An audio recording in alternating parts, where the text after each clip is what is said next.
안녕하세요. 빌딩 서치원의 서치원입니다. 저는 보통 기존 고객분들의 소개로 새로운 고객분들을 만나는 경우가 상당히 많습니다. 새로운 고객분들을 많이 만나다 보면 저에게 자주 하는 질문들이 있습니다. 어떤 건물을 사야 하나요? 저한테 자금이 이 정도가 있는데 어떤 빌딩들을 살 수 있나요? 등 여러 가지 질문들이 많은데요. 그래서 오늘은 건물 투자가 처음이거나 초보자분들을 위해서 건물 투자 방법을 간략하게 말씀드리려고 합니다. 첫 번째로는 자금을 계획을 하여야 됩니다. 여기서 말하는 계획이란 현재 내가 융통할 수 있는 현금 흐름, 즉 현금 자산이 어느 정도인지 따라서 미리 체크를 해야 됩니다. 주식을 팔면 이 정도 현금이 생기고요. 아파트가 있는데 아파트를 팔면 이 정도 현금이 생깁니다. 이러한 답변을 종종 받지만 이런 경우는 결정적인 순간에 투자를 못할 가능성이 매우 높습니다. 그 이유는 빌딩 투자라는 것은 매도인의 사정에 따라서 빠르게 진행하여야 되는 조건들이 있는 빌딩들이 있습니다. 그럴 경우는 자금이 원활하지 않는 상태에서 집행된다면 기회를 놓치는 경우가 상당히 많습니다. 그렇기 때문에 미래 예측에 들어올 만한 돈을 배제를 하고요. 현재 당장 융통할 수 있는 현금 자산이 얼마인지 미니멈과 맥스를 비교를 해서 현금 자산을 미리 계획을 하여야 됩니다. 그렇게 나의 현금 자산을 미리 체크를 했다면 어떤 목적으로 매입을 해야 되는지 확인을 해야 됩니다. 임대 수익 목적으로 건물을 투자를 접근을 하는 건지 아니면 노후화된 건물이나 신축 부지를 매입을 해서 내가 직접 디벨로퍼서의 관점으로 접근을 해야 되는 건지 내 사업체의 사업 공간을 위한 접근인 건지 확인을 하여야 됩니다. 이에 따라서 임대 수익 건물과 투자형 건물이 나뉘어지기 때문인데요.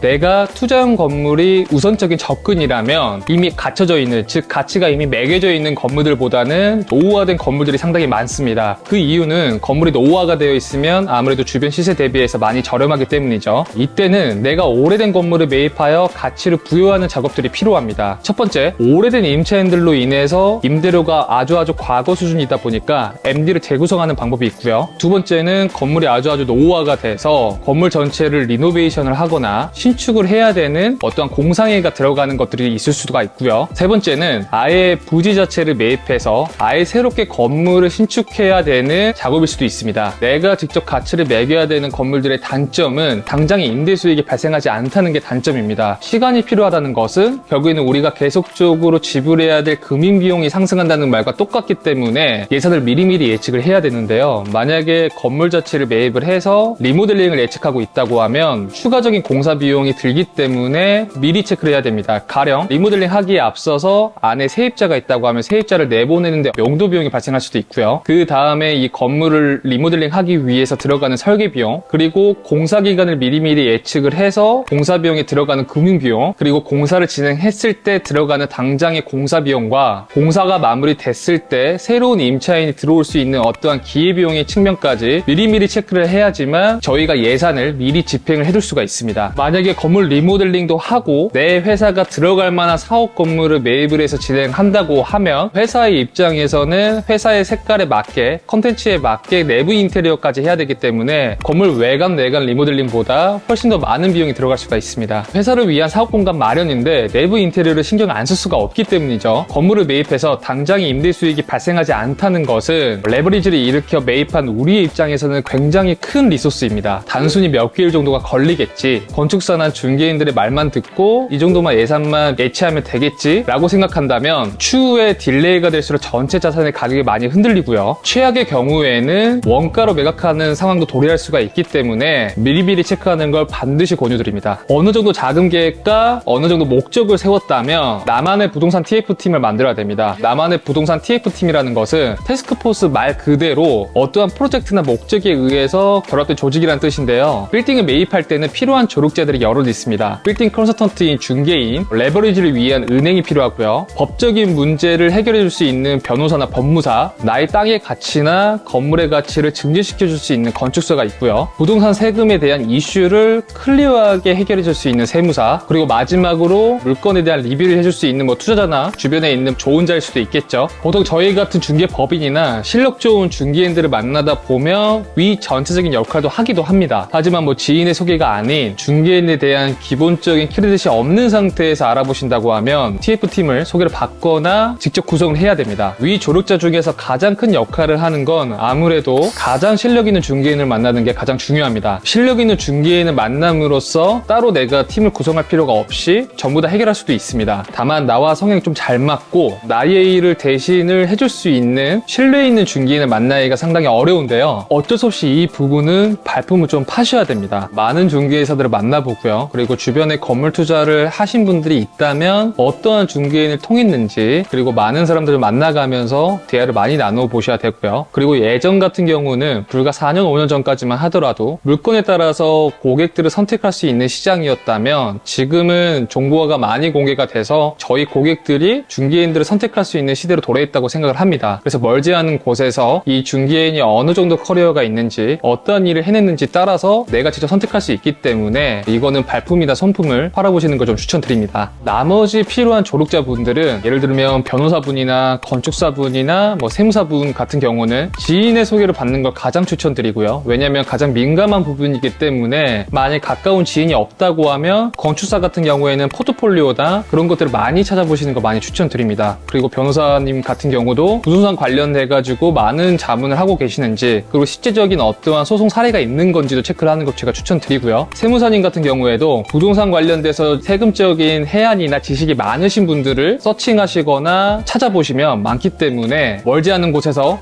만날 수 있다고 저는 생각합니다. 무엇보다 중요한 거는 어떤 중개인을 만나느냐에 따라서 내가 매입할 건물들과 자산의 가치가 반드시 달라지기 때문에 꼭 염두하시기 바랍니다. 마지막으로 매입 주체를 확인을 해야 되는데요. 말 그대로 빌딩을 취득하려고 하는 주체를 미리 체크를 하셔야 됩니다. 개인으로 할지 법인으로 할지 말이죠. 개인과 법인은 장단점이 극명합니다. 여기서 제가 해드릴 수 있는 조언은 장기적으로 투자할 계획을 하신다고 하면 개인을, 단기적으로 여러 차례를 트레이딩을 하면서 공격적인 투자를 원하신다고 하면 법인을 추천드립니다.